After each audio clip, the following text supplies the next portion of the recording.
आज के हमारे इस वीडियो का topic difference between PCC and MCC panel, मतलब कि पीसीसी और एमसीसी पैनल में क्या अंतर होता है। तो दोस्तों बिना वीडियो को ज्यादा लंबा किए अगर मैं आपको डायरेक्ट इसका जवाब बताऊं तो आप इनके फुल फॉर्म से ही इनके यूजेस को समझ पाएंगे। एमसीसी का जो पूरा नाम होता है वो होता है हमारा मोटर कंट्रोल सेंटर, और वहीं हमारे पीसीसी का पूरा नाम होता है पावर कंट्रोल सेंटर। लेकिन दोस्तों इसका पूरा नाम पता चलने के बाद भी कई सारे क्वेश्चन, कई सारे कंफ्यूजन हम सभी के मन में रहते हैं, क्योंकि कई सारी इंडस्ट्री के अंदर क्या होता है, हमारा जो पीसीसी पैनल होता है उस पीसीसी पैनल को हमारे मेन पैनल की जगह उपयोग में ले लिया जाता है। कई जगह पर हमारा जो मेन एलटी पैनल होता है उसके बाद में पीसीसी पैनल को उपयोग लिया जाता है। तो दोस्तों आखिरकार इस पीसीसी और एमसीसी का उपयोग किस जगह इंडस्ट्री में किया जाता है उसे भी हम आसानी से समझ लेते हैं। तो दोस्तों इन दोनों पैनल का उपयोग इंडस्ट्री में किस जगह और कैसे किया जाता है उसे हम थोड़ा प्रैक्टिकल उदाहरण समझ लेते हैं। उदाहरण के लिए मान लीजिए ये आपके पास में एक ट्रांसफार्मर है, और ट्रांसफार्मर जो आउटपुट की इलेक्ट्रिकल सप्लाई निकली, इसे हम क्या करते हैं, सबसे पहले हमारी इंडस्ट्री के अंदर जो एक मेन पैनल होता है उस मेन पैनल के अंदर भेज देते हैं। अब दोस्तों यह जो मेन पैनल होता है, इस मेन पैनल को इंडस्ट्री के अंदर जिस नाम से बोला जाता है वो बोला जाता है हमारा एमपीडीबी,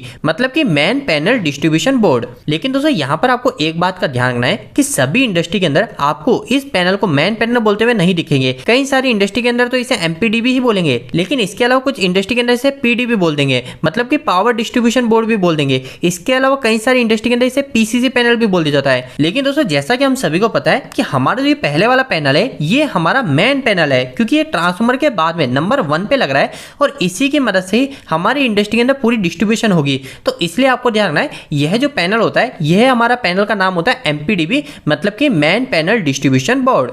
दोस्तों नेक्स्ट एमपीडीबी पैनल के बाद में क्या होता है, तो इसके लिए आपको पता होना चाहिए कि हमारा जो एमपीडीबी पैनल होता है या हमारे जो भी पैनल होते हैं उसके अंदर क्या होते हैं, कई सारे ऐसे अलग अलग सेक्शन बने रहते हैं। मतलब कि यह जो पूरा है ये पूरा तो हमारा एक पैनल बोर्ड है, लेकिन इसके अंदर क्या है, ये हमारे कई सारे छोटे छोटे सेक्शन बने रखे हैं। अब ये जो कई सारे छोटे छोटे सेक्शन आपको दिख रहे हैं इसे हम क्या बोलते हैं, इसे हम बोलते हैं फीडर। अब दोस्तों यह जो फीडर होता है, इन फीडर में से कई जगह अलग अलग जगह हम कंपनी के अंदर सप्लाई भेज देते हैं। अब हम क्या करते हैं, हमारी रिक्वायरमेंट के अनुसार कि हमको किस जगह क्या चलाना है उसके अनुसार हमारे इस मेन पैनल से आगे सप्लाई भेज देते हैं। और आगे क्या करते हैं, इस मेन पैनल के आउटपुट, जैसे मान लीजिए कि हमारे जो मेन पैनल है इस मेन पैनल के इस एक फीडर से हमने सप्लाई उठाई, और इधर से सप्लाई उठा के हमने यहाँ पर एक और पैनल जोड़ दिया। उदाहरण के लिए आप समझ सकते हैं कि कुछ इस प्रकार का एक और पैनल जोड़ दिया। अब यह जो पैनल है ये हमारा पैनल कोई सा भी हो सकता है हमारी जरूरत के अनुसार। जैसे हमारे पास मैंने आपको बताया कई सारे पैनल होते हैं, जैसे पीसीसी पैनल होता है, एमसीसी पैनल होता है, एलडीबी पैनल होता है, इसके अलावा और भी कई सारे पैनल होते हैं। तो उदाहरण के लिए हम समझ लेते हैं कि हमारे मेन पैनल है, इससे हमने पहले फीडर से क्या किया, हमने एक पैनल को जोड़ा जिसको हमने नाम दे दिया PCC1। इसके बाद में हमने क्या किया, जो दूसरा फीडर है, जो हमारे दूसरे नंबर का फीडर है, इससे हमने क्या किया, एक और पैनल को जोड़ दिया, इसको हमने नाम दे दिया MCC1। इसके बाद में हमने क्या किया, ये तीसरा फीडर है, इससे हमने एक और पैनल को जोड़ा, इसको नाम दिया हमने MCC2। इसके अलावा क्या हो सकता है, हमने चौथा फीडर लिया, इससे हमने जोड़ दिया एक LDB पैनल। अभी के लिए हमने क्या किया, हमारा जो मेन पैनल है इस मेन पैनल पे टोटल 4 फीडर पे हमने 4 अलग अलग पैनल जोड़ दिए। इसके बाद में हम उदाहरण के लिए एक और लेते हैं, ये 5वें फीडर से हमने एक और पैनल को जोड़ दिया, ये हो सकता है हमारा APFC पैनल, जो होता है हमारा automatic power factor controller panel. इसके अलावा हम नेक्स्ट जोड़ सकते हैं सोलर पैनल, इसके अलावा जोड़ सकते हैं ऑटोमेशन पैनल। मतलब कि हमारे पास में कई सारे पैनल होते हैं, लेकिन अभी हम वीडियो के अंदर जो मेन बात कर रहे हैं वो कर रहे हैं हम पीसीसी और एमसीसी पैनल के ऊपर। अभी तक हमने क्या समझा, अभी तक हमने ये समझा कि आखिरकार पीसीसी पैनल और एमसीसी पैनल को किस जगह जोड़ा जाता है, हमारी इंडस्ट्री में किस जगह लगे रहते हैं। लेकिन अब ये पीसीसी पैनल और एमसीसी पैनल है, इसके अंदर तो हमारी सप्लाई आ गई, लेकिन इसके आउटपुट से हम क्या करते हैं, तो जैसा कि मैंने आपको स्टार्टिंग में बताया कि हमारा जो पीसीसी पैनल होता है, यह पीसीसी पैनल भी आपको देखने में इसी तरीके का देखने को मिल सकता है, और हमारा जो एमसीसी पैनल होगा वो भी आपको दिखने में इसी तरीके का हो सकता है। हम ऐसा नहीं बोल सकते कि पीसीसी पैनल में हमारा वोल्ट मीटर लग रहा है जबकि एमसीसी में नहीं लग रहा होगा। दोस्तों दोनों में हमारी सेम चीजें लगी हो सकती है।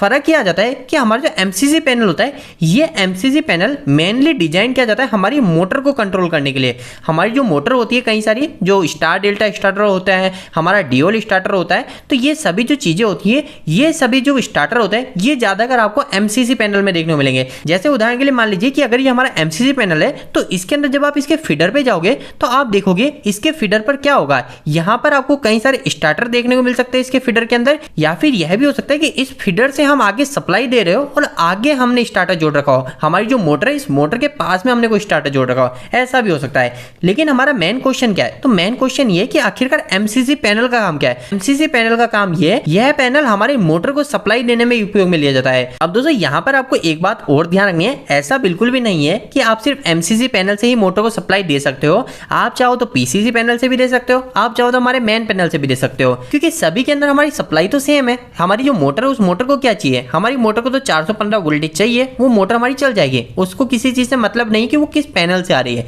लेकिन हम क्या करते हैं, हमारी इंडस्ट्री के अंदर कई सारी मोटर लगी रहती है, एक दो मोटर तो होती नहीं है। अब हम क्या करते हैं, हमारे इन सभी मोटर को अच्छे से व्यवस्थित करने के लिए, अच्छे से कंट्रोल करने के लिए हम सिर्फ एक अलग सेपरेट पैनल बना देते हैं सिर्फ मोटर के लिए, क्योंकि इंडस्ट्री के अंदर सबसे ज्यादा उपयोग क्या होता है, वो हमारी मोटर ही होती है। तो इसलिए हम मोटर के लिए एक अलग सेक्शन बना देते हैं, मोटर को अलग सेपरेट कर देते हैं, जिसके कारण कभी भी हमको मोटर को कंट्रोल करना होता है तो हमें पता है कि उसके लिए एक अलग से सेपरेट पैनल है, हम डायरेक्ट उसके पास चले जाते हैं और वहीं से हमारे मोटर का काम कर लेते हैं। लेकिन वही दूसरे केस में दोस्तों हम पीसीसी पैनल की बात करें तो पीसीसी पैनल भी आपको सेम इसी तरीके का देखने को मिलेगा। लेकिन पीसीसी पैनल में क्या डिफरेंस हो जाता है, तो पीसीसी पैनल जो होता है वो मेनली डिजाइन करता है हमारे पावर को ट्रांसफर करने के लिए। हमारी इंडस्ट्री के अंदर मोटर के अलावा भी और भी कई सारी चीजें होती है, जैसे कि हो सकता है आपकी इंडस्ट्री में अगर वैक्यूम ब्रेकर लग रहा हो सकता है आपकी इंडस्ट्री में कंप्रेसर लग रहा हो सकता है आपकी इंडस्ट्री में ईओटी क्रेन लग रही हो, इसके अलावा हो सकता है कि आपकी इंडस्ट्री में कूलिंग टावर लग रहा हो। तो हमें जैसा कि पता है इंडस्ट्री में और भी कई सारी चीजें लग रही होती है, सिर्फ ऐसा नहीं कि सिर्फ मोटर पे इंडस्ट्री चल रही है, मोटर के अलावा भी इंडस्ट्री में और भी कई सारी चीजें चल रही है।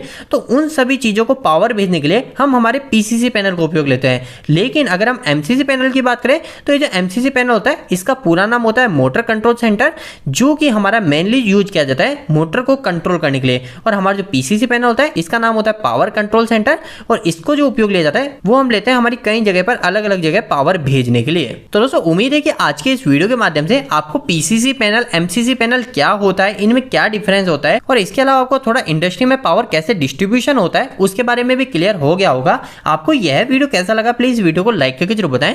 अगर आपको कोई भी सवाल इस वीडियो के प्रति आप इलेक्ट्रो आप मुझे कमेंट बॉक्स में कमेंट करके पूछ सकते हैं। इलेक्ट्रिकल वीडियो पसंद करते हैं आज हमारे चैनल को सब्सक्राइब कर लीजिए। आज के लिए इतना ही, धन्यवाद।